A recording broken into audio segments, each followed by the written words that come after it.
Hola, buenas noches. Hoy bastante más tarde de lo habitual.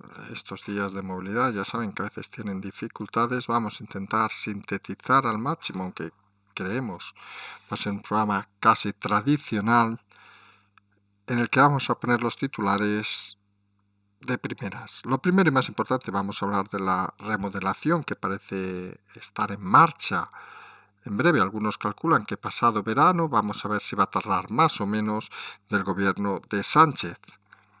Unas decisiones que parecen todavía no están del todo tomadas, pero que parece que van a afectar de pleno al gobierno actual. Luego hablaremos de algo que podría tener un poco una misma línea, que sería esos, digamos, ataques de Sánchez a Garzón, por llamarle de alguna manera. Podemos decir la guerra del chuletón, por llamarle de alguna manera delicada. A estas horas nos van a permitir esas licencias, donde el presidente pues parece que ha ninguneado nuevamente al ministro de Podemos, al único ministro prácticamente comunista, creemos, en toda Europa, Alberto Garzón. Hablaremos también de esa decisión de Francia de vetar el turismo en España, de no recomendar ir a España por el aumento de los casos. Sin lugar a dudas, parece que puede ser la estocada definitiva al desastre de verano que se avecina. Recordemos, el año pasado se vaticinaba que este era el año de la recuperación en el turismo y la realidad es la que es. Sorprende de que en este país el turismo que representaba, vamos a decirlo así de claro, porque ahora no lo representa, hasta el 15% del PIB del país, haya sido abandonado de una forma tan cruel por el gobierno, y es más lamentable todavía que nadie esté informando del tema. Parece que ese 15% ya se da por descontado, y cuando una economía pierde un factor tan importante en su estructura como el turismo, pues parece que pierde algo más que simplemente una industria importante. Finalmente entraremos en un tema de esos conceptuales, vamos a llamarle así, que es que los Juegos Olímpicos de Tokio, según parece, no van a tener público. Conceptuales porque nos recuerda esa frase de Boris Johnson donde decía que habrá que empezar a convivir con el COVID, con las medidas sanitarias que se consideren oportunas, pero parece que no va a ser algo de que nos saquemos de encima en breve. Hay que recordar, curiosamente, que la anterior pandemia de este, vamos a decirlo, de este nivel, que podía ser la gripe del 19 del siglo pasado, pues no acabó con la humanidad. Hay que decirlo así de claro. Fueron años duros, pero la actividad continuó. Y obviamente ni la sanidad, no existía el doctor Simón, perdón, el licenciado Simón no existía de aquellas. Imagínense el pollo que hubieran tenido en 1919. Creemos que debía estar Alfonso, algún rey de estos. Si hubiera estado el licenciado Simón al mando de la tropa, pues hubiera sido un auténtico desastre. Al final, la gripe del 19 se pasó y la pandemia del 19 del 2020 en este caso, creemos también se pasará, pero habrá que estar atentos a las repercusiones que tienen y al final deberemos vivir con ella, nos guste o no nos guste. Algunos tenemos cada vez más claro que algunas decisiones que se han tomado en este periodo son de una responsabilidad extrema, porque al final nos han hecho padecer que la humanidad no es capaz de controlarse ni a sí mismo. Vamos en todo caso con el primer titular que hemos anunciado en esta noche de confirmado muy tardía, seguramente va a ser el programa más tardío que vamos a hacer en toda la temporada, que ya es decir, y vamos a hablar de esa remodelación del gobierno de Pedro Sánchez. Parece dos aspectos fundamentales según lo que se va sabiendo. Por un lado tenemos que parece que Carmen Calvo puede salir del gobierno. Es una de las decisiones importantes. Fue Carmen Calvo, casi una de las principales escuderas del presidente Sánchez, pero Sánchez ya sabemos que no tiene ningún interés en ser fiel a nadie. Es seguramente el mayor especialista en traiciones de la política española. Recordemos, su antiguo jefe de gabinete fue cambiado por Iván Redondo, para suerte de Pedro Sánchez. Un detalle positivo, porque si no, no estaría donde está. Pero la realidad es que la especialidad de Pedro Sánchez es precisamente aupar a unos y traicionar a otros. Y entre los que parece que se puede aupar dentro de esta remodelación de gobierno, pues parece claro que el nombre de Iceta y el nombre de Ábalos parece que están ganando enteros. De Ábalos poco podemos decir, el señorito de las luces rojas, pues ¿qué vamos a decir? Un hombre con cero experiencia en la vida profesional, lastrado de la política desde la época valenciana, un personaje que seguramente en ninguna empresa seria tendría un puesto más allá de la conserjería, solamente a diferencia de otros personajes que podían ser conserjes, con respeto para todos los conserjes, como hemos denominado alguna vez a Arthur Mas, este no tiene ni idiomas, con lo cual, no sé, quizá podría ser conserje en un parking, ¿saben? Esos que cobran las entradas y las salidas, porque parece que no tiene más inteligencia de esa que explicamos. Sobre Iceta hay que hacer un punto aparte. Creemos algunos que Iceta, que lo conocemos bien de Cataluña, es más bien un personaje peligroso. Vamos a decirlo así, claro. Mientras que Ábalos se mueve en esa inercia de la venganza, del casi nepotismo, digamos, de siglos pasados. Es un personaje que podría cuadrar perfectamente en una novela del siglo XVI, del siglo XVII, o en un cuadro de esos de Velázquez, ahí apareciendo al lado de los perros. En el caso de Iceta, tenemos un personaje más potente, vamos a decirlo así, literariamente más potente. Un personaje más parecido, digamos, a un conspirador que a otra cosa. Es curioso porque Iceta, recordemos, en Cataluña ha llevado al Partido Socialista a sus peores resultados de la historia y se ha mantenido en el cargo. Cargo, por cierto, en el partido en el que ya entró como su único puesto de trabajo en toda su vida. Recordemos, Iceta, heredero de una potente fortuna, huérfano de joven tras la muerte de su padre, incapaz de acabar ni un solo curso en la universidad. Hemos dicho en muchas ocasiones que ser universitario no es ningún valor añadido, pero al menos parece de que es lo mínimo que se debería de pedir a altos cargos, al menos que tengan lo mínimo que tiene un buen número de españoles. Pues Iceta no ha llegado a eso, entró en el Partido Socialista, se dedicó a gestionar el Partido Socialista, es el inventor de temas como, vamos a decirlo así, ese referéndum extraño de Cataluña, donde parecía que el PSOE pactaba, no pactaba, de esa ambigüedad que recordemos en aquella manifestación de constitucionalistas. Iceta ni fue. Cuando eran los momentos duros de Cataluña, Iceta ni fue. Iceta ha sido lo que se podría denominar vulgarmente, y muchos catalanes lo sabemos, el típico traidor, el típico pesetero, el típico personaje oscuro que uno prefiere no tener de enemigo, pero que nunca tendría de amigo.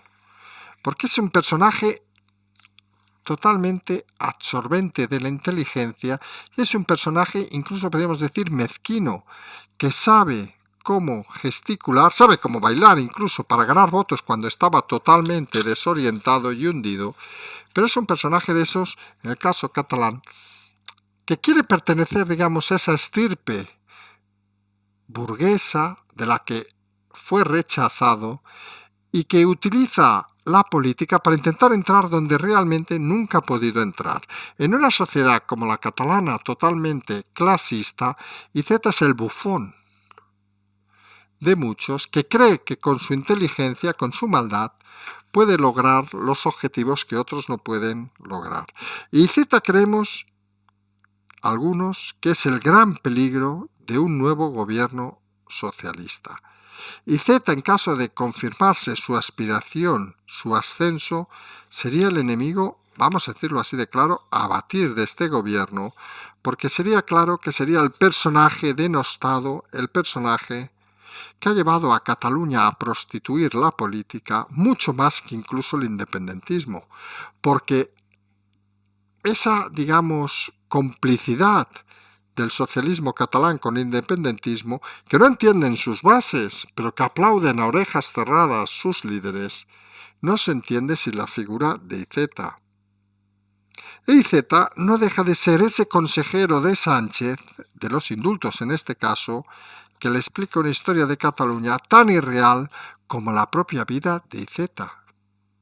Iceta no deja de ser ese personaje miserable que gracias al dinero familiar, que gracias al trabajo en el partido, ha convertido la política en una forma de vida y ha convertido su miserable existencia en algo más que política. Malos consejeros para Sánchez, malos consejeros para España, personajes que hay que tener muy al cuidado, porque son personajes que lo que no hacen es precisamente ayudar a que este país mejore. Creemos algunos que la presencia de Iceta en Madrid, la patada adelante de Iceta a Madrid, cuando fue sustituido por Salvador Illa en Cataluña, el fracaso Illa, recordemos, vino a cambiar las cosas y está sentado en un banco haciendo el payaso, mientras curiosamente nadie le ha imputado ni nadie le ha acusado y nadie se ha querellado contra él. Este país es cuanto menos curioso. Y Z aprovecha la situación para intentar establecer ese mecanismo que hizo en Cataluña en el caso de Madrid. Creemos algunos que la ignorancia del Partido Socialista no puede llegar a tales extremos de considerar a IZ como un digno rival de nada, y creemos algunos que la bofetada que se dará a IZ en Madrid va a ser muy importante. Pese a ello, parece que es la apuesta de Sánchez, creemos que será el enésimo error de Sánchez, y lo que nos confirma cada vez que pasan las cosas en una situación como la actual es algo que hemos explicado también en muchas ocasiones, que cuando las cosas se complican, cuando uno toma decisiones extrañas, uno tiende a delegar a terceros cuando es ignorante de sus propias realidades. Y ahora sabemos, por ejemplo, que el juez del caso del líder del Frente Polisario va a imputar a un tal Camilo Villarino, que es el jefe de gabinete de la ministra Laya, por decidir o llamar a la base aérea para que permitieran entrar libremente al líder del Frente Polisario. Hombre, uno se pregunta, ¿y un jefe de gabinete en este país tiene tanta fuerza para hacer llamadas sin pedir autorización al ministro correspondiente? Hombre, y lo vamos a decir porque es muy tarde, hemos hecho el programa más tardío de la temporada, es para echarse unas risas. Que alguien se crea que un jefe de gabinete toma esas decisiones unilateralmente es que desconoce la política y desconoce el servilismo de los jefes de gabinete, sino que le pregunten a Vendrell, el de Yolanda Díaz, cuál es su función debajo de las piernas de su líder. Y esa es la realidad que estamos viendo. Y algunos seguimos insistiendo que esa fidelidad de algunos jefes de gabinete que saben que si no aceptan eso van a acabar su carrera política y saben que miserablemente, el mismo caso de Vendrell, llevan toda la vida viviendo de esto, no se traslada a otros cargos que son más bien funcionarios públicos o funcionarios incluso del Estado, que no están para sacrificarse por líderes políticos y no están para esas labores que parece sí que están los jefes de gabinete. Vamos a ver cómo se desarrolla ese tema. En todo caso, parece que esa crisis de gobierno se está cada vez acercando más y que parece cada vez más claro que esa crisis de gobierno va a ser importante y va a significar serios cambios en el gobierno actual. Obviamente ya sabemos la respuesta de la oposición, como dijo Casado el otro día, como han repetido algunos de sus líderes autonómicos, quedan 2 años de oposición férrea. Echemos unas risas, porque insistimos en la frase el otro día que decía Luis Aragonés, ya sé que el fútbol a estas horas es poco importante, lo que hay que hacer es ganar, ganar, ganar. Y parece que Pablo Casado tiene la táctica de las épocas anteriores, que lo importante era participar y divertirse. Pues no, señor Casado, cuando hay muertos, cuando hay una crisis económica como la actual, lo importante no es participar y divertirse y esperar, no. Lo importante es ganar, ganar, ganar. Aprenda de cómo evoluciona la sociedad española, porque usted parece cada vez más claro un personaje de hace 30 años, un perdedor nato, un cobarde nato, alguien que no merece ser líder de la oposición, ni líder seguramente de su escalera. Las cosas así de claras y así hay que decirlas. Porque todo esto aparte nos lleva a un tema importante que ha pasado hoy, que es esa sensación de que esa crisis de gobierno quizá se lleve por delante a Podemos. Podemos ya no es tan necesario, Podemos ya no hace de frontón, como hemos dicho en muchas ocasiones. Yolanda Díaz obviamente no es Pablo Iglesias Y Podemos es más un estorbo que una realidad. Si tenemos un gobierno que además tiene la necesidad imperiosa de reducir el número de ministerios, pues está claro que el objetivo por Podemos es bastante claro. El ninguneo constante a los ministros de Podemos, ¿alguien sabe dónde está Castells? Pues ni idea. Pues parece que se ha centrado hoy en Alberto Garzón. Hombre, no por ser el ministro más comunista de Podemos, es precisamente el más inteligente. Y la metida de pata con sus declaraciones sobre la carne, que además confirman una incoherencia total con lo que dice, nos lleva a un punto importante que todos deberíamos reflexionar. ¿Debe un gobierno decirnos qué comer?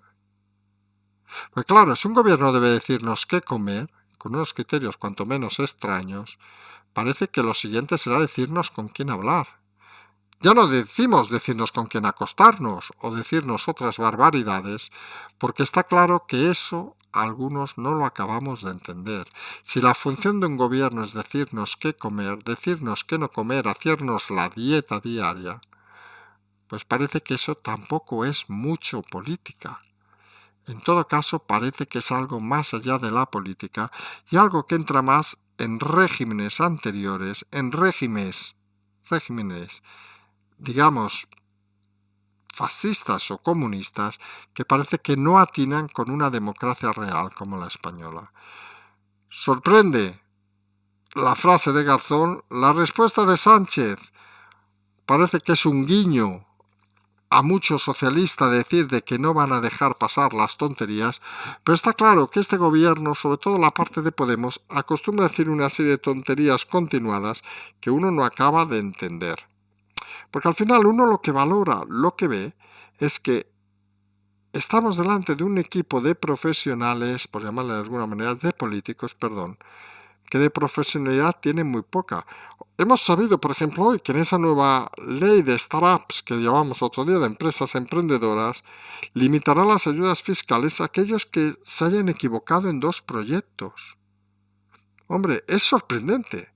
Ahora el bagaje personal de los emprendedores en España estará limitado a 2 errores.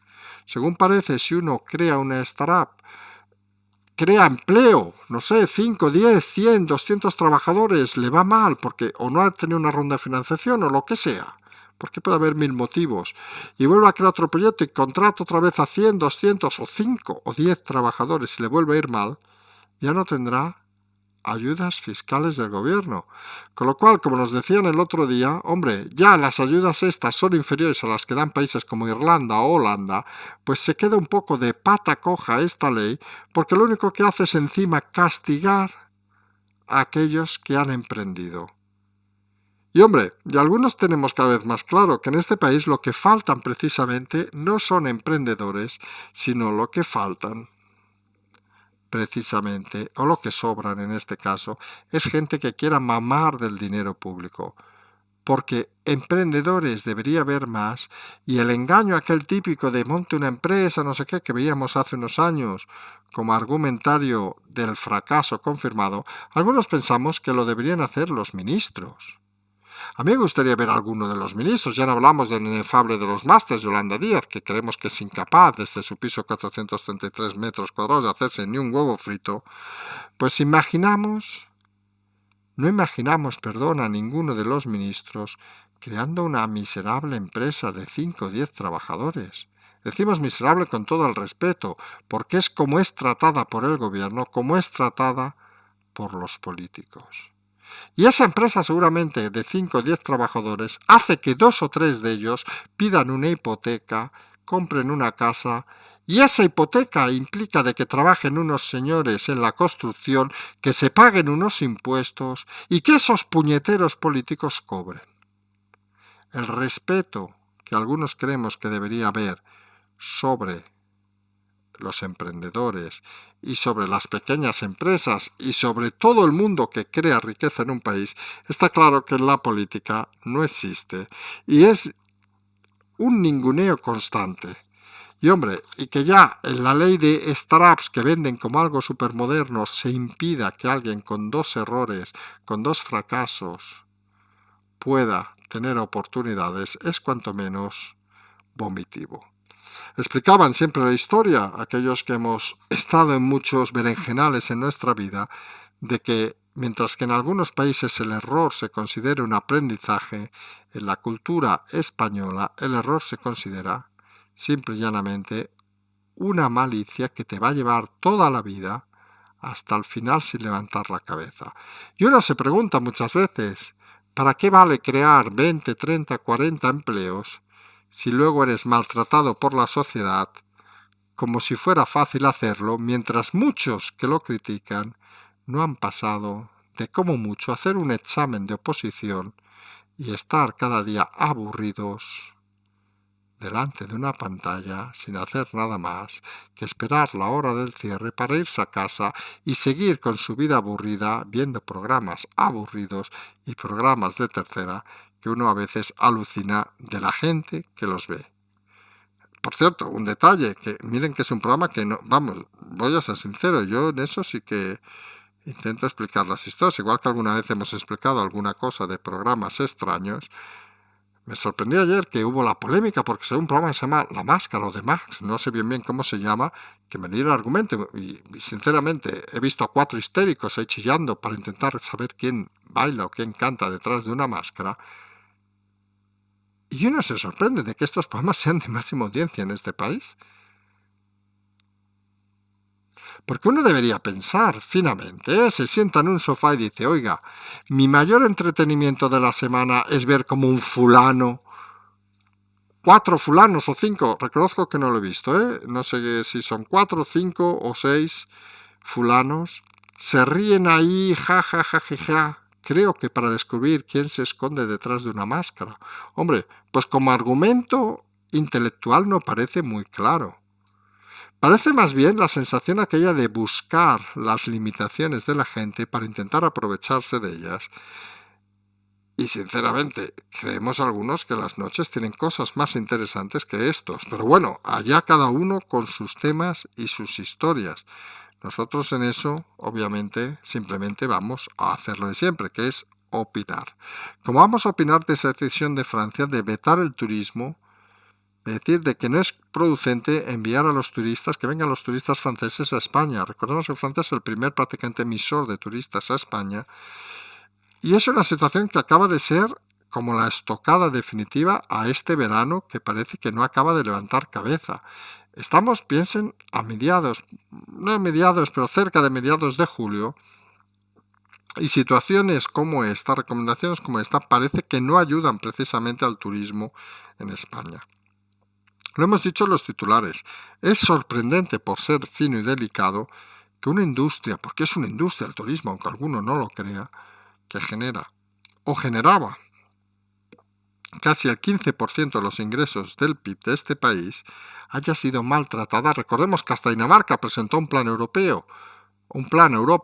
para recibir financiación y España ni lo presentó. Se han sido abandonados de una manera totalmente mezquina. La decisión de Francia, una decisión obviamente externa, pues ha tenido la respuesta de la ministra Maroto diciendo las típicas tonterías de ignorante que se le puede esperar a esta ministra, que obviamente no van a convencer al gobierno francés ni van a hacer que vengan los turistas franceses. Porque al final la situación que se ha creado en este país es digamos finamente, la de sensación de que las mentiras continuadas que se han estado explicando dentro de España empiezan a salir de la frontera y empiezan a verse en otros países que este gobierno no es de fiar.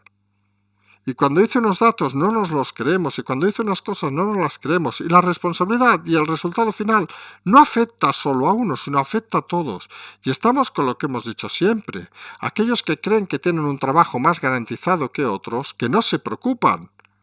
Deberían haber invertido este año en turismo, en vez de estar en casa pendientes. Ya lo dijimos el verano pasado. Y hay que insistir en el tema, porque hay que ser consciente que cuando cae embarrena el 15% de los ingresos del PIB, cae al mismo tiempo mucho dinero que sirve para mantener muchos puestos de trabajo públicos que sin ese dinero van a tener dificultades en ser mantenidos. Porque al final lo que estamos hablando en una situación grave como esta es más de una crisis de Estado que una crisis de economía. Porque pueden machacar a los autónomos, pueden machacar a las empresas, pero oiga, esto al final es como aquello de los establos, de las granjas. No puedes conseguir que una vaca te dé 500 litros al día. Tiene unas limitaciones y si tienes que excederte, seguramente lo que tienes es un problema y o pones más vacas o reduces lo que ordeñas de las vacas. Lo que está claro que no hay más donde coger y aquí parece que el gobierno cada vez está más a la desesperada y cada vez más intentando sacar de donde ya parece difícil sacar. Porque esta crisis al final lo que nos ha llevado es a cambiar, incluso diríamos, paradigmas. Y como decía, y lo decíamos al principio, como decía el otro día Boris Johnson, el primer ministro del Reino Unido, hay que empezar a pensar en convivir con el COVID. 1 año, 2 años, 3 años, 4 años. Seguramente muchas de las medidas que se han tomado eran improcedentes. No se cerró la economía en el 1919, cuando la gripe denominada española, que vino de una base de la Primera Guerra Mundial de Estados Unidos, como es bien conocido, pero se le denominó española porque aquí somos tan trogloditas, y más en aquella época que nos tragamos cualquier cosa, pues esa gripe española no provocó el cierre de las economías, tampoco había el movimiento que hay ahora, obviamente, pero no provocó lo que se ha provocado ahora, un desplome total de las economías en el mundo y una confirmación de que aquellas que estaban mejor gestionadas pues han podido salir o están saliendo de una forma más afinada. Aquellas que estaban mal gestionadas, el caso España es el ejemplo número 1, pues se van a ahondar todavía más en esa crisis. Y es una crisis que, aunque algunos no lo crean, va a acabar llegando a todo lo público. Y claro que ahora se acosa y se acusa, digamos, a todo lo que son emprendedores, autónomos, machacándolos, empresarios pequeños, medianos, grandes. Obviamente cuando hablamos de grandes empresarios no hablamos de Garamendi, que ya sabemos que es un payaso que corre por ahí, que esa es otra historia. Pero sí que es cierto que ese acoso al final lo que va a llevar es una cosa que todos deben empezar a tener cada vez más clara y que llevamos diciendo hace meses. Y es que cuando la actividad privada desaparece o es ninguneada en un país, los ingresos no llegan. Y cuando no llegan los ingresos hay que empezar a suprimir los servicios públicos. Y es algo básico, que sería como aquellos juegos de adolescente, donde cuando no tienes en un lado tienes que dar de otro, y cuando no hay más donde ordeñar, empezará a tocarse los servicios públicos. Y todos los que trabajan en ese sector deben ser conscientes que una crisis económica como la actual no se va a solucionar solo subiendo a un tipo de actividades los impuestos, sobre todo cuando actividades como el turismo que creaban, el 15% del PIB, prácticamente ha desaparecido.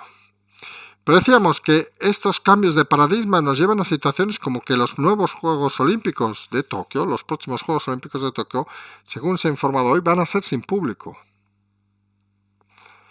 Y alguno dirá, para hacerlo sin público mejor no hacerlo. Hombre, vamos a ser francos. No sabemos, por ejemplo, una final de mundial, pero hablamos de memoria, pero nos suena que una final de mundial tiene aproximadamente 1.000 millones de espectadores. Decimos de memoria, ¿eh? A lo mejor son 600, a lo mejor son 500, a lo mejor son 2.000. Y en el estadio, pues habrá, no sé, el último mundial donde fue, pues habrá 70.000, 80.000. Es decir, que al final lo importante de las actividades, de muchas actividades, que al final no dejan de ser actividades, las deportivas, actividades de ocio, es las transmisiones deportivas, las televisiones, las redes sociales, etcétera, etcétera, más que la presencia final dentro del campo. Y el tema que hay que ser claro y rotundo es que es más importante esa señal audiovisual que la propia esencia en la pista o en el campo.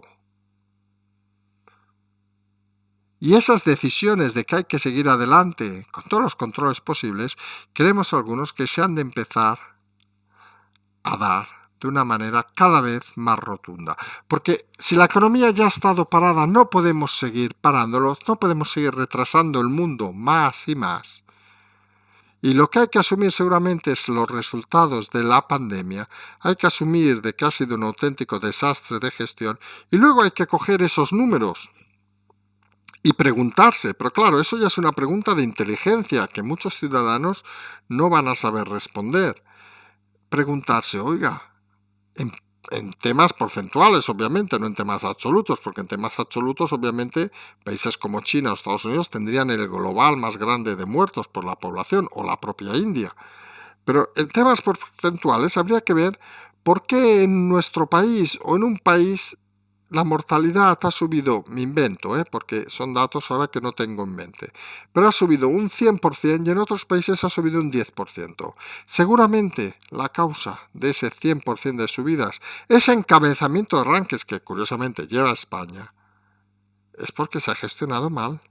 Pero claro, eso representa que el ciudadano medio, fíjense que volvemos al origen, pues seguramente no esté preocupado ayer de si daban el programa de la máscara o como puñetas se llame, y esté preocupado por la realidad de la democracia de su país.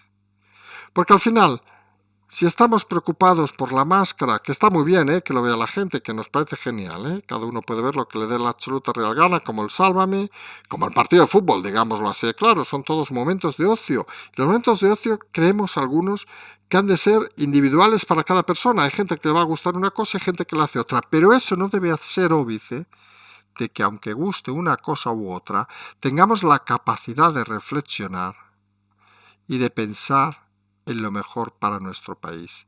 Y aquí es un error de muchos que se autodenominan intelectuales que denostan, por ejemplo, ciertos programas, este mismo de La Máscara o este mismo de Sálvame o cualquier otro, con el argumento de que no son intelectualmente potentes. Y uno dice, oiga, si le gusta a la gente, adelante, pero no debemos menoscabar que hay temas también que hay que añadir en esa línea, porque si solo nos quedamos con esos programas, mal vamos.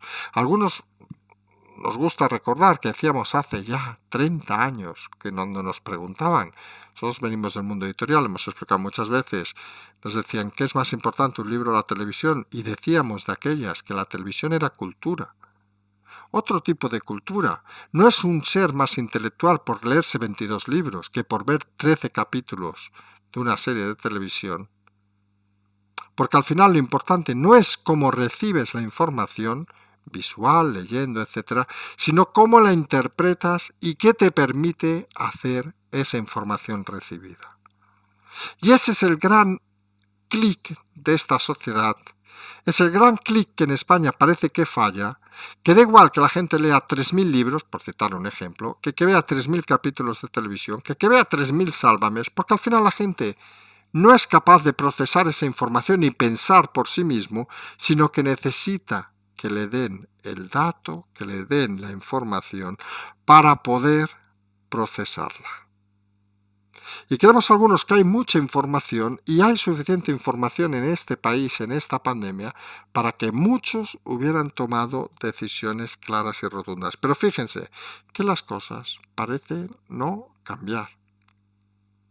Y seguramente la constatación de esos hechos la tenemos, por ejemplo, en el líder de la oposición, porque no hay que analizar el concepto de si ha hecho una buena o mala oposición, que está claro que ha sido un desastre, sino hay que analizar el concepto, y volvemos a la frase esa que nos gusta de Luis Aragonés, fallecido, de ganar, ganar, ganar.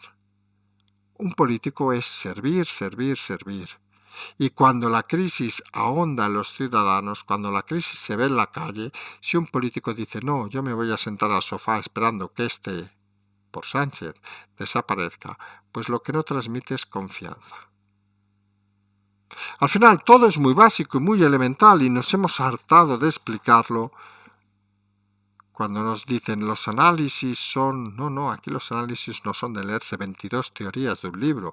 Aquí los análisis al final son tan básicos como pisar la calle, escuchar a la gente y ver qué quiere y qué siente. Y eso tan elemental parece que muchos políticos, por no decir todos en este país, lo desconocen. Y ahí es cuando te das cuenta de que la democracia sufre, que la democracia está tensa, porque la democracia no puede estar en manos de gente que no pisa la calle, de gente que no entiende la realidad de otra gente, de gente que no empatiza con nadie, de gente que solo está en política, no para servir al Estado, no para servir al país, sino para servirse a ellos mismos de una manera vergonzante. Hemos acabado, como ayer, casi con un tema de amén, de discurso un poco, no sé, de soflama, por decirlo de alguna manera, pero pensamos que hay que cada vez más reflexionar en este país, en este momento de más tranquilidad, de situaciones ásperas. Hay que intentar reflexionar sobre el concepto global de las cosas, porque muchas veces reflexionando sobre el concepto global de las cosas, y esto no lo van a ver en ningún programa de televisión, ni mucho menos de radio, a veces estas reflexiones son las que nos permiten a todos avanzar un poquito más y creer, como llevamos diciendo también desde el principio, que este periodo va a significar un reforzamiento de la política en este país y de la propia democracia. Algunos todavía lo ven lejos, pero nosotros confiamos que poco a poco cada vez más gente sea consciente de la importancia de saber quién tenemos al mando, de la importancia de saber que quien tengamos al mando han de hacer las cosas bien y de la importancia de saber que la gente que está en política está para servirnos a todos, hasta a los que no votemos.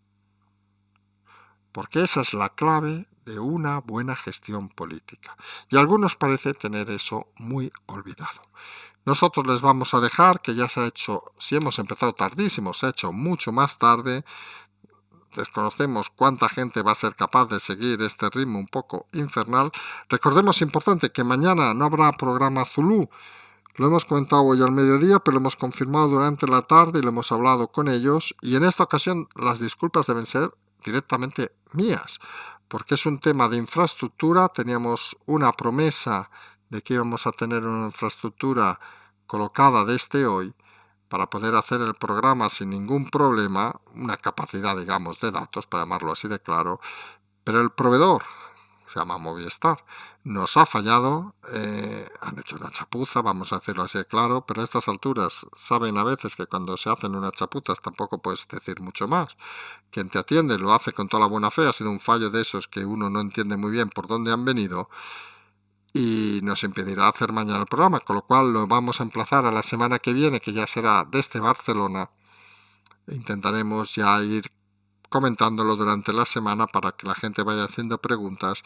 Intentaremos mantener la regularidad las próximas semanas, que creemos también estará solucionado todos estos pequeños inconvenientes que a veces nos pasan, porque entre nosotros somos nosotros y ustedes, aquí no hay nadie más, y aquí las cosas se han de hacer despacio, como en los palacios, porque esto no tenemos la influencia de nadie para exigir cosas.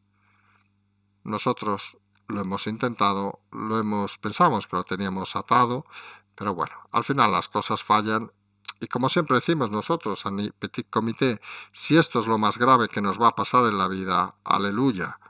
Contra estas cosas, que son pequeños accidentes en el día a día, lo que hay que hacer es, oiga, pasa a las mejores familias y seguir avanzando y no preocuparte ni pensar en cosas extrañas. Esa es la realidad. Nosotros nos vamos a emplazar a mañana por la mañana en el segundo café y, como siempre decimos, seguimos.